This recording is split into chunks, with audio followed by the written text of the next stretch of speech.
माइनाव क्लाबा दिनैनिफ्राय प्राय 34 बोसोर सिगांनिफ्रायनो बैसागु फोरबो फालिबोबाय थादों आरो मोनसे गामिनि क्लाब दरसे गामिनि क्लाब गामिया गिदिर दैमाजुलिया बे दरसे क्लाबानो गामि दरसे बेबायदि हाबाफारिखौ लाबोबाय थानाया जोबोद बाख्नायथाव आरो बेनि गेजेरजों गामि ओनसोलाव जोंनि हारिमुखौ आरो दोरोंखौ लाखिनायनि बिथांमोना खामानि मावदों लोगोसेयैनो मोनसे रेसपन्सिबल क्लाब हिसाबै बे गामिनि लाइमोनफोरखौ दिथा होनाय लामा दिन्थिनाय एबा बायदिसिना बिथिङाव बिथांमोननि केरियार जेराव इन्टारेस्टेड जे खायफा गान खननायाव मोसानायाव सोरबा गेलेनायाव गोबां बिथिङाव इन्टारेस्टेड बे गथ'फोरखौ जे मोनसे एनकारेजमेन्ट होदों एबा लामा दिन्थिदों बे जोबोद बाख्नायथाव दिनै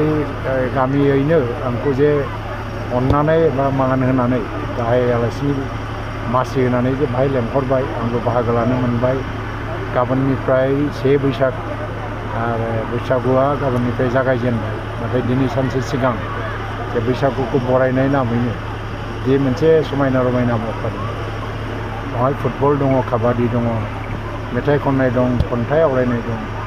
बायदिसिना लिरनाय दं बे बादायलायनायनि गेजेरजों खुंजानाय बे समायना हाबाफारियाव आंखौ लेंहरनायनि थाखाय दैमागुरिनि रायजो राजाफोरनोबो आंनि खुलुमनाय जासिबाय देरसिनफोरनो समान सुबुंफोरनो आंनि गाहाम हामलायनाय थाबाय आरो उन्दैफोरनो आंनि बोर अननाय थाबाय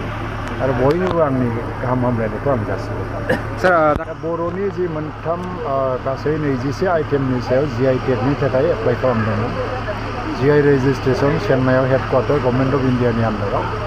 दा बियो गासै 13 आइटेमखौ रेजिस्ट्रेसन होदों GI टेग बे जाबाय बर' दख'ना जोमग्रा आरो जों गामसा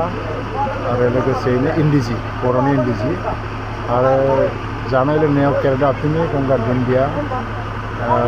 आरो मोनसे दंबावोमोन लोगोसेनो दामग्रा देग्रानि गेजेराव खाम सिफुं जथा गंगोना बेफोरखौ गासैखौबो होदों गासै 13 आइटेम बे जोबोद गोजोनथावना बाथ्रा जोंनि मुवाफोरखौ जाग्रा लोंग्रा मुवाजों लोगोसे गानग्रा जोमग्रा गासैबो दामग्रा देग्रा गासैखौबो मुलुगनाङैनो मोनसे गनायथि होदों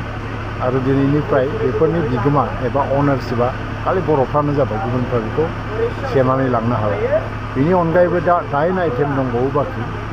9 आइटेमा माने आर'नाइया 1 नाम्बार बेयो जुन जुलाइहालागैनो फैनो हागौ 9 आइटेम बा आर'नाइयाबो मोनसे GI टेग नांगोन आरो दिनै मोनसे पेटेन्ट राइट बादि जायो बेयो अनारशिप जे आर'नाइया खालि बर'फोरनिल' बेखौ गुबुना गावसोरनि होननानै क्लेम खालामनानै लानो हाला जोंनि जौगानाय फारियाव हारिमु आरो दोरोंखौ जौगाहोनाय फारियाव गिदिर मोनसे देरहासार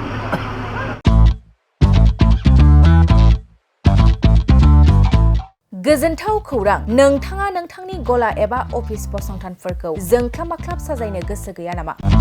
नोंथांनि गलाफोरखौ बायदि रोखोमनि जोंख्लाब माख्लाब खालामनानै साजायनो थाखाय क'क्राझार नोगोरनि सिङाव थानाय गौरांभेलि हटेल साखाथियाव चाणक्य आर्ट एन्ड डिजाइन गलाया लानानै फैदों बायदि रोखोमनि आर्ट डिजाइन क'क्राझार नोगोरनि सिङाव थानाय गौरांभेलि हटेल साखाथियाव चाणक्य आर्ट एन्ड डिजाइन गलाया नोंथांमोननि थाखाय लानानै फैदों नोंथांनि गलाखौ जोंख्लाब माख्लाब खालामनो गोबां रोखोमनि आर्ट डिजाइन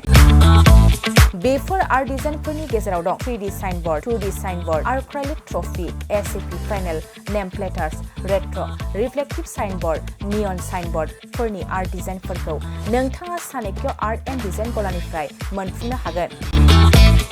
बेनि अनगायैबो इनग्रेविं सार्भिस आर्क्राइलिक लेटार काटिं MDF जालि काटिं ल'ग' ग्राफिक्स डिजाइन आरो कास्टमाइज गिफ्ट आइटेम्सफोरखौ नोंथांमोननि गलानि थाखाय चाणक्य आर्ट एन्ड डिजाइन गलाया लानानै फैदों आर्ट डिजाइन गोबां बाथ्रा मिथिनो थाखाय नोंथाङा नैबे 9706125636 6800981649 जानबुं नम्बरनि गेजेरजों खौरां लाहरनो हागोन